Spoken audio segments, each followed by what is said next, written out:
ನಮಸ್ಕಾರ. ಶ್ರೀ ಮಣಿಕಂಠ ಸಂಜೀವಿನಿ ಗ್ರಾಮ ಪಂಚಾಯತ್ ಮಹಿಳಾ ಒಕ್ಕೂಟ ಹಿರೇಮೇಗೇರಿ. ಈ ಒಕ್ಕೂಟಕ್ಕೆ ಸಚಿನ್ ಸರ್ ಅವರನ್ನು ಕರೆಸಿ ನಮ್ಮ ಸದಸ್ಯರಿಗೆ ಜೇನು ಸಾಕಾಣಿಕೆ ಬಗ್ಗೆ ಮಾಹಿತಿಯನ್ನು ಕೊಡಿಸಲಾಯಿತು ಮತ್ತು ಎಲ್ಲ ಸದಸ್ಯರು ಕೂಡ ಮಾಹಿತಿ ತೆಗೆದುಕೊಂಡು ಆಸಕ್ತಿಯಿಂದ ನಾವು ಮಾಡುತ್ತೇವೆ ಅಂತ 10 ರಿಂದ 15 ಜನ ಮುಂದೆ ಬಂದಿದ್ದಾರೆ. ಅದಕ್ಕಾಗಿ ಮಾಹಿತಿ ನೀಡಿದಂಥ ಸಚಿನ್ ಸರ್ ಅವರಿಗೆ ನಮ್ಗೆ ತುಂಬ ಧನ್ಯವಾದಗಳನ್ನು. ಎಲ್ಲರಿಗೂ ನನ್ನ ನಮಸ್ಕಾರಗಳು. ನಾನು ಶಿಲ್ಪಾ ಶ್ರದಯ ಹಿರೇಮಠ ಅಂತೇಳಿ. ಈಗ ನಮ್ಗೆ ಸಚಿನ್ ಸರ್ ಅವರು ಇಷ್ಟೊತ್ತನ ಜೇನು ಸಾಕಾಣಿಕೆ ಹೆಂಗೆ ಮಾಡ್ಬೇಕನ್ನೋದೆಲ್ಲ ಹೇಳ್ಕೊಟ್ರು. ಅದನ್ನೆಲ್ಲ ನಾವೆಲ್ಲ ಮಾಡ್ಬೋದು. ತೋಟ ಇದ್ದವ್ರಿಗಂತೂ ಭಾರಿ ಈಸಿ. ಅಂದ್ರೆ ಹೂವಿನ ತೋಟ ಇತ್ತಂದ್ರೆ ಅದಕ್ಕೆ ಭಾಳ ಜೇನು ಹುಳುಗಳು ಬಂದು ಆಕರ್ಷಣೆ ಮಾಡಿ ಅವು 2 kg ಹೇಳ್ಯಾರ ಅವರು ಒಂದು ಬಾಕ್ಸಿಗೆ ತುಪ್ಪನ.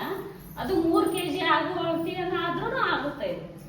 ಯಾಕಂದ್ರೆ ಹೂಗಳು ಭಾಳ ಇದ್ವು ಅಂದ್ರೆ ಅದ್ರ ಮಕರಂದವನ್ನು ಹೀರಿ ಅವು ಎಲ್ಲ ಸೇಕರಣೆ ಮಾಡಿ ತುಪ್ಪವನ್ನು ತಯಾರ ಮಾಡ್ತಾವ.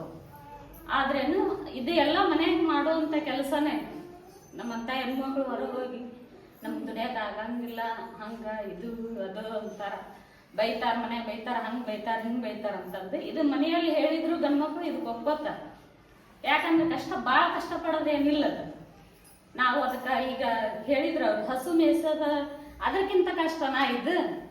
ಕಷ್ಟ ಆಗಲ್ಲ ನಮ್ಗೆ, ಹೌದಲ್ಲ? ಆದ್ರೆ ಮಾಡ್ಬೋದು. ಇಲ್ಲ ಸರ, ಇಲ್ಲೇ ಕೇಳಿದ್ದು ನಮ್ಗೆ ಬಹಳ ಸಂತೋಷ ಆಗಿದೆ ಸರ. ಆದ್ರೆ ಯಾರು ಮಾಡ್ತಾರೋ ಬಿಡ್ತಾರೋ ಗೊತ್ತಿಲ್ಲ ಸರ್. ನಾನು ಫಸ್ಟ್ ಭಯ ಇತ್ತು ಮೈಂಡ್ ಅಲ್ಲಿ, ಜೀವನ ನಮ್ಗೆ ಕಡಿತಾವ.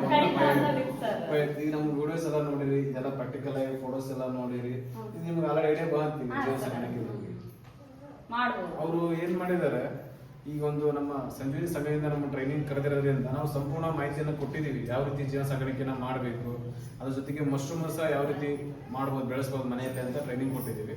ನೀವು ಡೈರೆಕ್ಟ್ ಆಗಿ ನಮ್ಮ ಹತ್ರನ ಪರ್ಚೇಸ್ ಮಾಡಬಹುದು, ಇಲ್ಲ ನೀವು ತೋಟಗಾರಿಕೆ ಇಲಾಖೆಯಿಂದ ಸಬ್ಸಿಡಿಯಲ್ಲಿ ನೀವು ಜೇನು ಪೆಟ್ಟಿಗೆ ನಮ್ದು ಅಕೌಂಟ್ ಇರುತ್ತೆ. ಇನ್ಸ್ಟಾಗ್ರಾಮ್ ಅಲ್ಲಿ ಐತಿ, ಯೂಟ್ಯೂಬ್ ಅಲ್ಲಿ ಐತಿ. ನೀವು ಅದ್ರ ವಿಡಿಯೋ ನೋಡಿದ್ರಂತೂ ಇನ್ನೂ ಮಾಹಿತಿ ಸಿಗುತ್ತೆ. ನಮ್ಗೆ ಆಲ್ರೆಡಿ 2 ಸಾರಿ ಹೇಳ್ತಿದ್ದೀನಿ ನಾನು ನಿಮ್ಗೆ. ಯಾಕೆ ನಾನು ಹೇಳ್ತಿದ್ದೇನೆ ಅಂದ್ರೆ, ನಿಮ್ಗೆ ಈಗ ಹೇಳೋದಕ್ಕಿಂತ ಒಂದ್ ಸ್ವಲ್ಪ ವಿಡಿಯೋ ನೋಡಿದ್ರೆ ಕ್ಲಾರಿಟಿ ಬರುತ್ತೆ. ಈ ಹೆಜ್ಜೆ ಏನು ಬಿಡಿಸೋದಿರ್ಬೋದು, ಹೆಜ್ಜೆ ಹತ್ರದಿಂದ ವಿಡಿಯೋ ಮಾಡಿವಿ. ಇನ್ನು ಅನೇಕ ತರದ ತುಪ್ಪ ತೆಗೆಯೋಲ್ಲ ರೈತರಿಗೆ. ಅಂದ್ರೆ ಈಗ ಏನ್ ಅನ್ಸುತ್ತೆ, ಇದರ ತುಪ್ಪ ಯಾವ ರೀತಿ ಬರುತ್ತೆ ಅಂತ ಒಂದು ಟೆನ್ಷನ್ ಇರುತ್ತೆ ಅವಾಗ. ಈ ಫ್ರೇಮ್ ಒಳಗಡೆ ತುಪ್ಪ ಹೆಂಗ್ ಕಟ್ಟತ್ರಿ ಅಂತ ಒಂದು ನಿಮ್ಗೆ ಒಂದು ಇದೇ ಇರುತ್ತೆ, ಗೊತ್ತಿರಂಗಿಲ್ಲ. ಅದ ನೀವು ಒಂದು ವಿಡಿಯೋ ನೋಡಿದ್ರೆ ನಿಮ್ಗೆ ಐಡಿಯಾ ಬರುತ್ತೆ.